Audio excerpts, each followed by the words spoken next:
he's not even going to have a brief honeymoon. The very first day of his presidency is marked by an international wave of protests that is historic.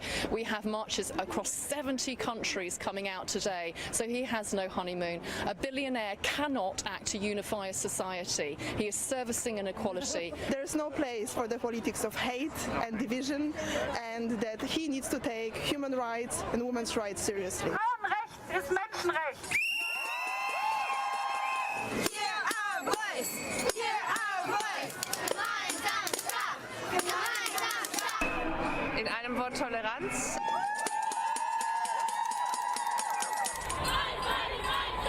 Such a bad bottom because of his policies. They're so extreme that it's going to stimulate those of us who have been quiet to get out of our chairs and do something. I'm here because my country made a mistake. We will not be silent. We will not be silent.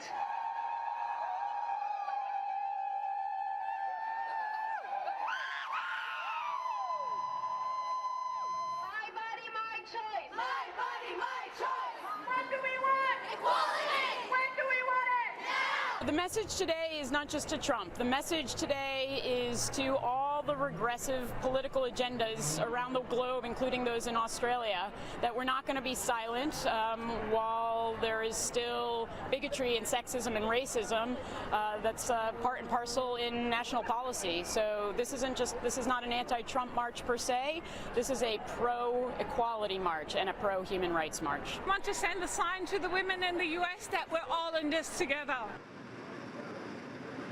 That was just a sample of the protests happening around the world in response to a Trump presidency. And in Washington, there were some Canadians in attendance. One group of 50, including Democrats abroad, took a bus from Toronto to take part in the historic event. It was amazing. It was absolutely incredible. It was unlike anything I've ever experienced. There were hundreds of thousands of people, of women, all cheering and rallying together and shouting for our freedom and for our rights, and it was an incredible experience. Not my president! What's the message you're hoping to send?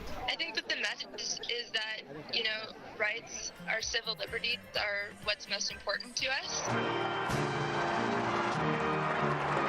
Trump has said a lot of things in the past that make us fearful for the future and for those rights that we believe to be fundamental. I hope that he realizes that our voices matter and he pays close attention to that going forward.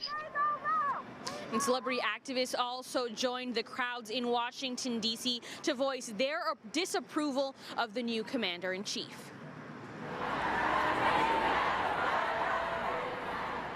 Actress America Ferrera, feminist icon Gloria Steinem, and film director Michael Moore were among a list of high-profile speakers addressing the crowds gathered at the Women's March today. Steinem took aim at Trump's cabinet appointments, suggesting many have conflicts of interest.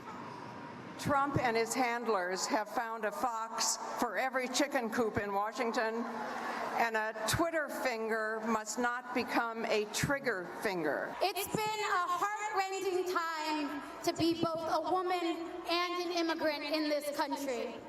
Our dignity, our character, our rights have all been under attack, and a platform of hate and division assumed power yesterday. New president vows to end American carnage.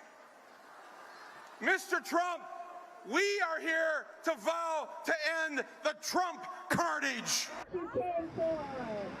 Many demonstrators in the crowd wore knitted pink cat ear hats they called pussy hats, a reference to the 2005 video where Trump claimed that he grabbed women by the genitals.